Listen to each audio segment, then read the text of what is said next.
Welcome to Unapologetically ADHD. I'm Patricia Young, MSW, and I'm an ADHD former therapist and current coach. I'm Alex McLaughlin, MSW and LICSW, and I'm an ADHD therapist. This is a podcast with two friends processing what it's like to live in body minds that diverge from neuronormative standards and everything that comes with it, the good, the bad, and the beautifully messy. We aim to release 2 or more episodes per month. This podcast is not meant to be a substitute for help from a licensed mental health practitioner. Hey there. How are you doing today, Alex? I am feeling a little ungrounded, but use some resources and tools and trying to get myself to be more grounded. And also it's okay that I'm maybe not the most grounded. Yeah. We can just show up how we are. Welcome, everybody. This thing I probably should have said welcome to everybody and all the listeners first, and I haven't been doing that. Hello, we're so glad you're here. How are you doing? I'm doing okay. I told you I had a client this morning and then some time between sessions, and I have this long to-do list. I need to record some episodes for my podcast, and I wrote a check, and we talked about that's a big thing, but it's hard to feel like it's a big thing when there are lots of other things. So I'm living in the land of not enough, which is also okay. Yeah, it's hard though when there's a voice in the back of your head that's telling you what you're doing isn't enough and you're trying your best, and PDA kicks in and that makes it more challenging, and then it just kind of, I don't know about you, but it can create that cycle. Yeah, and there's a lot of PDA there. So anyways, how about if we wrap up our DSM criteria of what is autism? And I'm going to turn it over to you, Alex. I just want to say you're so good at reflecting. I get my tasky hat on, so I'm just like, let's get through this and get to the next thing. And then you reflect, and I'm like, oh, dang, I should have said something. Oh, I feel like I think the opposite. I feel like you're good at reflecting, and I'm sometimes in that tasky brain. Oh, so it's funny that's each of our perspectives. I think it's important. I mean, I think that's why it's important that we name it, because so often I know for me that my internal experience is quite vastly different than I think how many people perceive me outwardly. And when we have relationships like you and I do, and we expose or share our internal experience and our external experience, just like we did, it's like, oh, wow. That's really where the deep connection comes from, when we feel like it's okay to say those things that we feel like, ooh. Yeah. Thank you for being a safe person. You're welcome. Thank you. Mm-hmm. All right. I'm just trying to feel into that for a second instead of just being like moving on, because I think it's important that we feel into those things. I'd rather stand my head. Thank you. I'm not telling you what to do. I'm just saying that's what I'm going to do for me. Yeah, because you're not the boss of me. I'm not. You're right. You are the boss of you. That's PDA if you're not familiar, listener. Okay, so we left off on criterion B. So we finished up with criterion B, and now we're moving on to criteria C, D, and E. And these aren't criteria in the same way that they were before. Like, these aren't traits per se. So criteria C is that traits must present in the early developmental period, though there is a note that they might not become fully manifest until social demands exceed limited capacities, or they may be masked by learned strategies later in life. Essentially just saying that a person has to have experienced autistic traits throughout their childhood and into adulthood, and knowing that often this can get masked, or it might not present until adolescence, or until kind of that age where it becomes less about the play. At least for me, it feels like when I hit middle school, when it was the social dynamics started to get more complex, that's when I think it presented more for me. Though obviously I wasn't diagnosed until I was in my 30s anyways, but I think Yeah, that's just an example of the social demand exceeding one's capacities. I think too that there are so many things that, especially if you have autism in the family that's undiagnosed, what the child may be doing is exactly what the parent or the aunts and uncles or grandparents did. So it's not seen as something different. I was just watching a reel today, and there was a family, and she said her youngest child is independent. And what I saw was a kid on the subway with headphones plugged into some type of electronic device. There's no judgment there. But I thought, oh, autism. And then they were talking about restaurants that they went to. And she said, oh, he eats pizza and pasta. And I thought, sounds like autism. So those are ways that it may be showing up that people have picky eaters, or my son was very meticulous and things had to be a certain way. He was very clothes as one of his special interests. And we don't think about that with boys, but he wanted dress pants when he turned 5. That was, his clothes were really important. I think with social things that if you have young kids and they go off and spend time with friends or come home from school, or when my husband would watch the kids, I'd come home and they'd have a meltdown. And my husband would always say, well, they were fine till you got home. And what the implication is that they were able to follow the rules and what he needed. And then mom's a safe person. So when mom comes home, then the kids let down. And if they were trying to hold things together, things were difficult. Not to say that my husband did anything wrong. That's what happens. But I don't think that we think about those things, or kids that eat food a certain way. I mean, there are all these little things that show up: being hyperlexic, reading early, being very precocious. Those are all signs of autism that may not be like head banging or hand flapping or an interest in dinosaurs, although that is part of what we see as kids that are super bright and very, very interested in things, or asking very abstract questions about. I had a client the other day and her son was asking, like, how come the wind is strong enough to move the clouds, but it doesn't top buildings over? So those don't fit our stereotypical ideas of what autism, not walking on their toes or things like that. Yeah, that's a great point. I'm curious if you can think about any ways that it presented for you. And I think we maybe talked about this in an episode, but it's been, I feel like, eons since we've first started this series. So maybe it's okay that we revisit, but I guess I'm curious if there's anything that you can think of in your childhood. Reading, I think, was probably the biggest thing for me, that I started reading early, and I was just a voracious reader. And in elementary school, I was asked to not bring books to school because all I wanted to do was to read books. And I had stomach aches all the time, was very anxious, did not want to go to school, would hide from the camp counselors when the summer camp bus came to pick me up.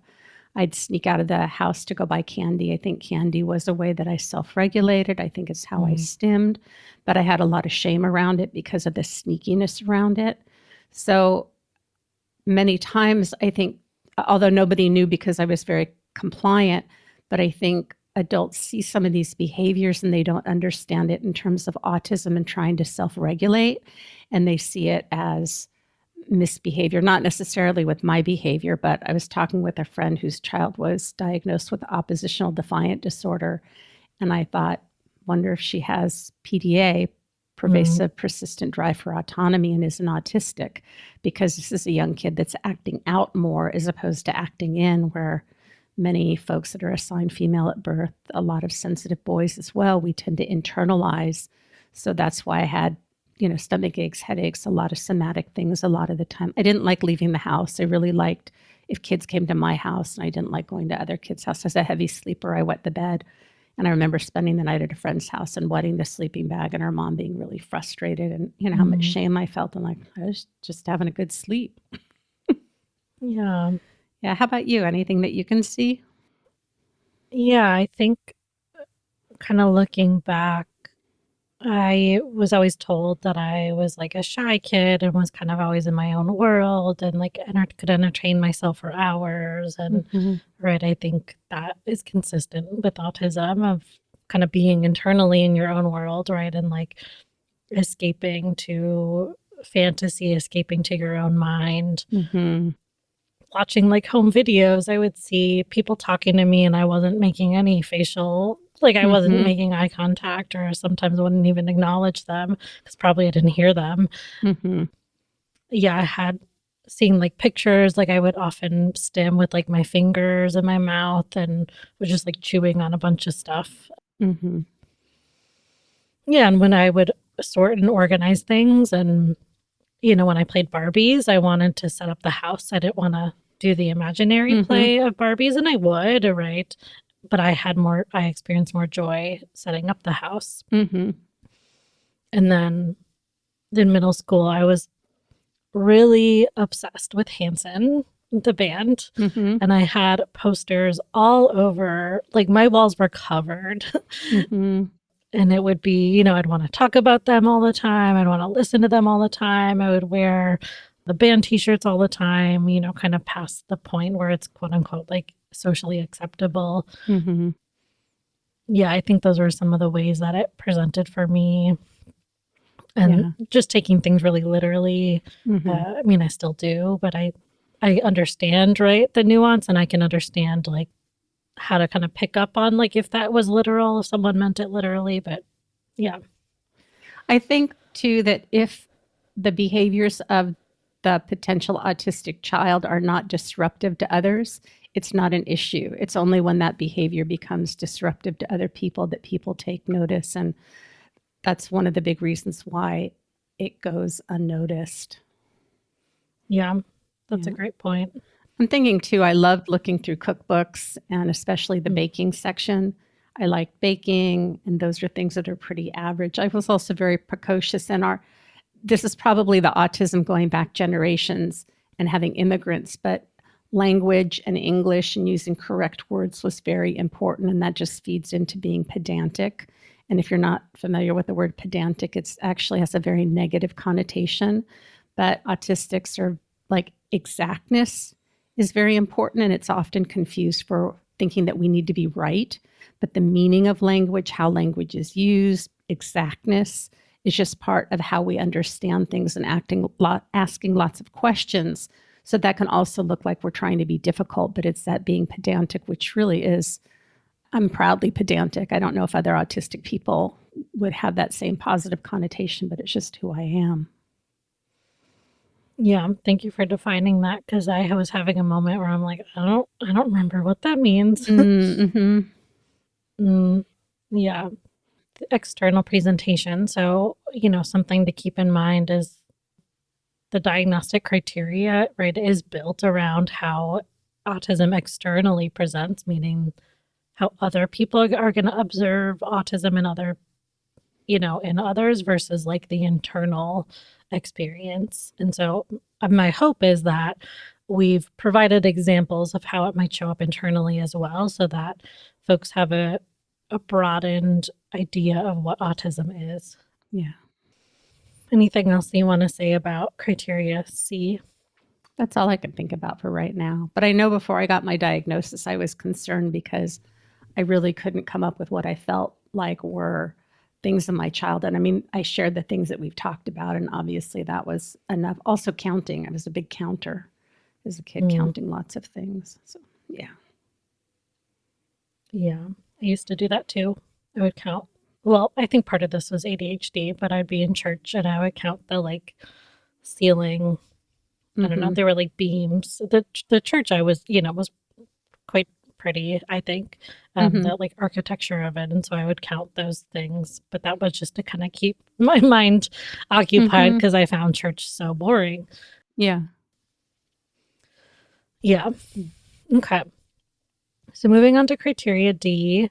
So I'm going to change the language a bit. So Sure. traits must cause challenges within life. And these challenges are not present because of being autistic. The challenges are present because being autistic in a world that is not built for us. So, someone might meet the other criteria of autism, but maybe they're coping fine and they're getting by through life fine. So maybe they don't actually receive a diagnosis because they aren't having difficulties in life as a result of being autistic in a world not built for us. Yes, but what I imagine that would look like is a number of people that can go out into the world and be very out there and whatever they need to do, whether it's social or not, and then come home and are too exhausted to do anything or who collapse on the weekends because they're just spent. And I know so many women that are not diagnosed or are recently diagnosed and don't recognize that that is part of the consequence of masking. And I went on disability, I think at least 2 times in my career, maybe 3. And I'm convinced now in retrospect it was autistic burnout, but because I was also, whether it's correct or not, diagnosed with anxiety and depression, that's what it appeared to be.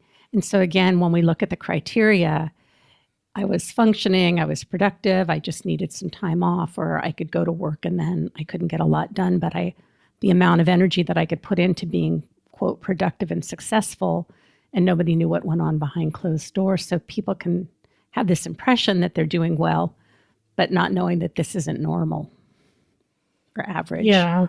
I don't like the word normal, but I don't have a better word to use. And I would say, right, what you're describing, to me, that is difficulty or challenges, right? Because your quality of life is reduced. You're quote unquote functioning at the expense of your mental health, right? I've been there too. So Right. I'm speaking from my own perspective, right? I don't know that every assessor is gonna see that. Like I honestly, I'm like, I don't know if I believe there's a single autistic person who would meet all the criteria except this one, because like if you're high masking, you're suffering in some way, right? Like the cost of masking, like you're saying, is leading to that crash or that burnout or that needing a weekend or even longer to recuperate. And so, yeah, I would argue that I'm like, show me an autistic person who meets the criteria who Right. doesn't meet this one. I just don't think that exists. But that is a thing that some assessors might see, that be like, oh, you're functioning, quote unquote, in external life, but they might not see what's happening behind the scenes and take that into consideration for this criteria. I'm in total agreement. And if you took a bunch of moms, and especially if one mom is neurodivergent, chances are her other mom friends are also neurodivergent, and this is the norm for them. So they don't see anything wrong with it, that this is just what motherhood is. And I know that this shows up in lots of other areas for other marginalized groups and culturally. But speaking from my own experience, I think this is where we miss things because this is just it's very normalized, and it's not normal. It shouldn't be like that. Yeah. Yep. Anything else related to criteria D? That's all I can think of. Cool. Finally, last but not least, drum roll. That's quite the drum roll. Criteria E. I'm trying to think of a way to trying to think of a reframe. These disturbances are not better explained by intellectual disability or global developmental delay. What do you think she means by disturbances? Like the disturbances of functioning, or like the differences, the traits? I think the differences, because I mean, this is also very real on how we try to figure out what are they talking about, but I'll defer to you. Man, but now I feel like a fraud Why do you feel like a fraud? because, I'm a therapist and I'm like, I don't know. I forgot what that means. Yeah, I think it means if you look at the DSM criteria, these are all written in terms of deficits, problems, deficits, difficulty with social functioning, difficulty. And so what they're saying is all of these things that we've talked about are not accounted for by intellectual disability or global developmental delay. Like if you experience all these things and you don't have a global developmental delay or an intellectual disability, then it's autism, which just kind of shows how poorly thought of this is. Yeah. Yeah. I mean, and it's not a science. It's not, the DSM isn't, the criteria is not evidence based. Like it's just, I think you had said, like, just a bunch of white dudes getting together, saying this is what we see. These are common traits or symptoms that we see Sure. Anyways, I don't need to know for sure because I think what your explanation is good enough, and my OCD brain is like, no, I need to know. Yeah. For sure, I don't. Nope. Yeah, I don't know that I have anything to add. Well, speaking of that, I think that this is also part of autism. I can't tell you how many times I'm scrolling on TikTok and I run across something that's either a statistic, a fact, something I haven't heard, and I have to jump over to the internet because I want to fact check. And, or you're watching something, I think I know that actor or actress, and didn't they play in? And, that need for validating information, which is what you're talking about right now. I want to make sure this is correct. I want some more information. That is part of our being pedantic, needing more information, wanting validation and who we are. And how many times are you in a room with somebody where somebody has to jump on the phone and they're the fact checker? That's part of it too. Mm. Yeah. Yeah, that's a good point. Yeah. I think you wanted to talk about some careers that autistic people might find themselves in. Yeah. And if this is not researched, but obviously engineers, aerospace engineers, people that love numbers, data crunching. So very possible that accountants, people that do finance, I would say a number of physicians, if you're in the medical field, and attorneys.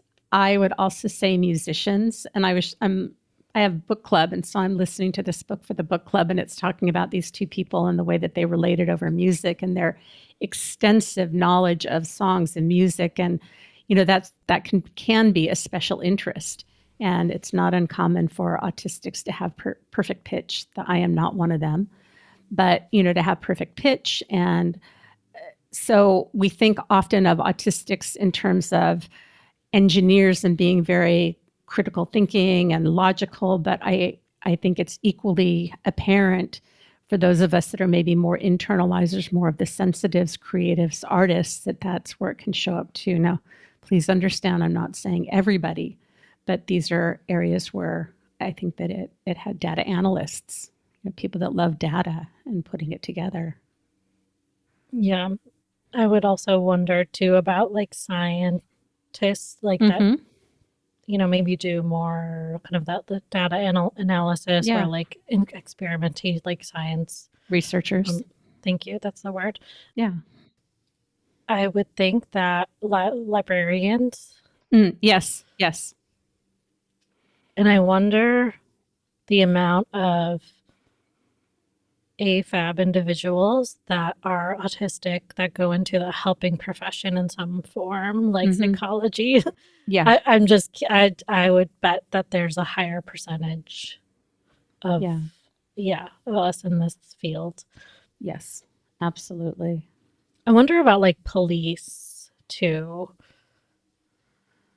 I don't know why, but I'm just having a thought of like, because I remember one time I used to be a referee for lacrosse, and someone commented, did you used to be a police officer? You're so black and white with the rules. And I'm like, so I wonder if there's an element of, that might. Well, I think the military also draws some people in, and I personally know someone who's currently in the military who has told me how many people have either been diagnosed autistic or this person is familiar with what autism looks like and has said that there is autism. It's also something that can get you kicked out of the military. So, but yeah, because it's a place to go, because it's very clear about what is expected. There's really not a lot of gray area. And for people that need that, it can be very comforting. Yeah. Yeah, it's funny you say engineers because I have several family members that were engineers. And by were, I mean the family member that passed away. And also one of them was in the military, and like this family member was very clearly autistic, but like was born in an era where that was not recognized or like was hardly recognized. And so, yeah. I find it, I'm just kind of giggling to myself.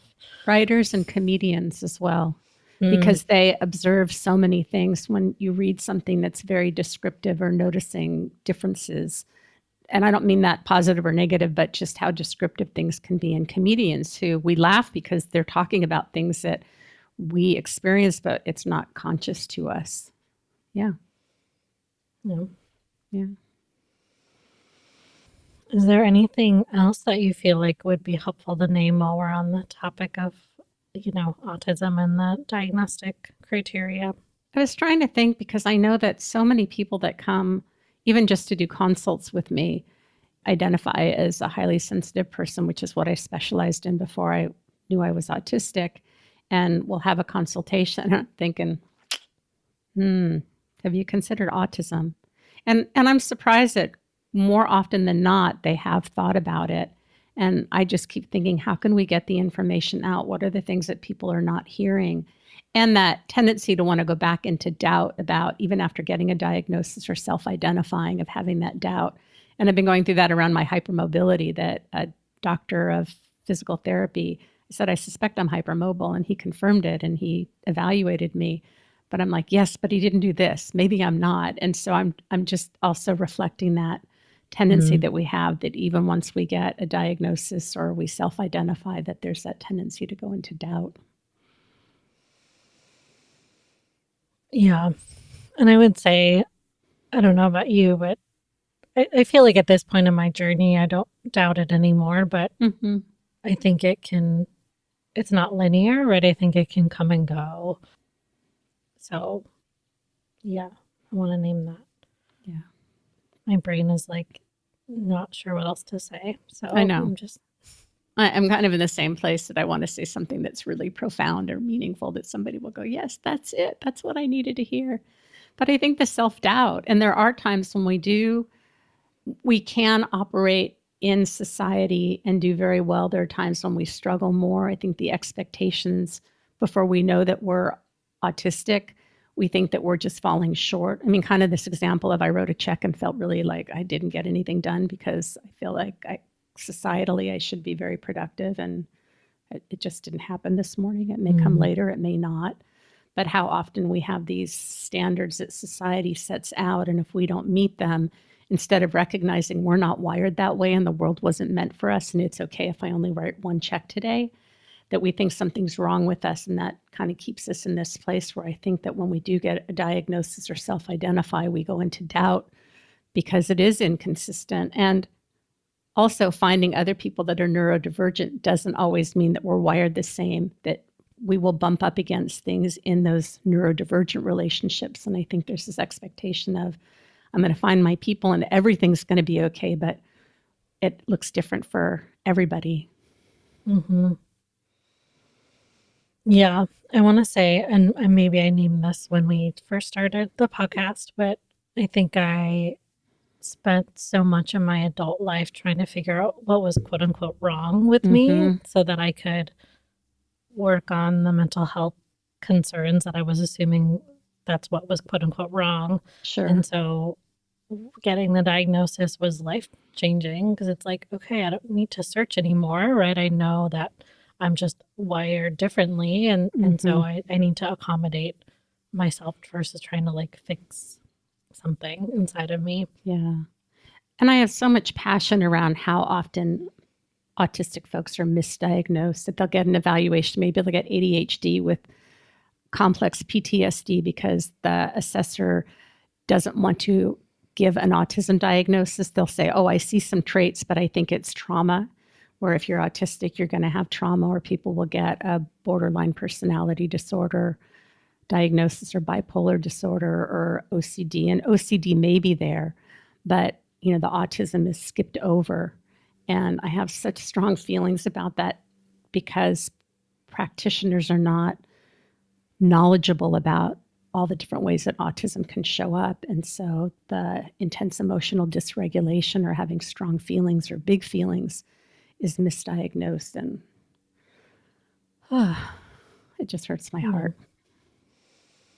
Yeah. And I think too, right, if we're thinking about folks of color, right, we might tend to get misdiagnosed with like ODD, schizoid, like one of the kind of schizophrenia, like spectrum disorders, things like that too. So, and right, getting a diagnosis like that can just be so harmful if it, Mm-hmm. I mean, in general, like, I think it just is, it can feel like such a big thing. And so I think, it's really too bad that more providers aren't aware of all the different presentations of autism. And I mean, we could go on a tangent about the DSM in general and like, do we even need it? Right. Right. But yeah. How much of the distress has to be internalized for people of color and people in marginalized communities because it's not safe. And how many of the kids in the juvenile justice system have been diagnosed with oppositional defiant disorder and go through the penal system that are really autistic, but they were misdiagnosed and mistreated based on their color, their socioeconomic status, and what a disservice has been done. Mm-hmm. Yeah. Yeah. Yeah. And we know examples of folks that lose their lives because of being in a body that's racialized and being autistic, right? And then that's the reality of the world we live in, unfortunately. And so, yeah, I mean, I don't know, I'm just kind of sitting with the heaviness of that. I know. I don't want to end on that note. Well, it's real though. Yeah. I don't think I have anything else. Alex, how about you? Yeah, I don't think so either. Yeah, I'm just trying to also like remind myself that being with that discomfort is part of the work rather than trying to like run away from it, like, okay, I can be with this discomfort. Yeah. I do want to acknowledge that in the times that we're living in right now, that many of us are managing a tremendous amount of discomfort for a number of reasons, and our capacity to handle more discomfort may be limited, compromised, and we're living through unprecedented times. So it is hard, everybody. Yeah. Alex, where can people find you, and what do you have to offer? So I offer therapy and assessments, autism and ADHD assessments, therapies for, ages 6 up, assessments right now. I'm focusing on adults. I would say my specialty, quote unquote, is, autistic, ADHDers, folks with OCD, folks with chronic illnesses, or disability. And then I'm also a coach, consultant, and trainer. My therapy practice and assessment practice is the divergentgrovetherapy.com. And my coaching, consulting, and training practice is divergentgroveunlearningcollaborative.com, and that'll be in the show notes. How about you? What do you have going on these days? I can be found at unapologeticallysensitive.com. I have a podcast by that name, Unapologetically Sensitive. I too work with neurodivergent folks, ADHD, autism, ADHD, OCD. If you suspect you're autistic, if you identify as HSP, you're struggling. If you want to try and figure out, I don't do assessments, but I'm pretty good at spotting autism, not so much ADHD. And just all the challenges that come with that, parenting, work relationships, personal relationships, trying to figure out systems that work. So much of the work is really, for me, with the clients that I have, is learning, like, that's autism, that's your neurodivergence, that there's nothing wrong with you, and normalizing it and validating it, and then figuring out what are ways that we can create a life that is more workable for you, and really leaning into, this is how I'm wired and there's nothing wrong with me. So, yeah. If you want to reach out to us, you can reach us at unapologeticallyadhd@gmail.com. And I think that's it. Thank you for being here today. Thank you for being listeners. We appreciate you. We'll see you next time. Bye. Thanks for spending time with us in this space where your too muchness is never too much. Remember, you're not broken, and you're definitely not alone. We're here to honor the complexity, celebrate the nuance, and walk this neurodivergent path together. You might consider giving us a rating and a review on the platform you listen to podcasts. It gives others an opportunity to see our podcast and walk this path with us. Until next time, stay curious, stay kind to your nervous system, and stay unapologetically ADHD. You belong here.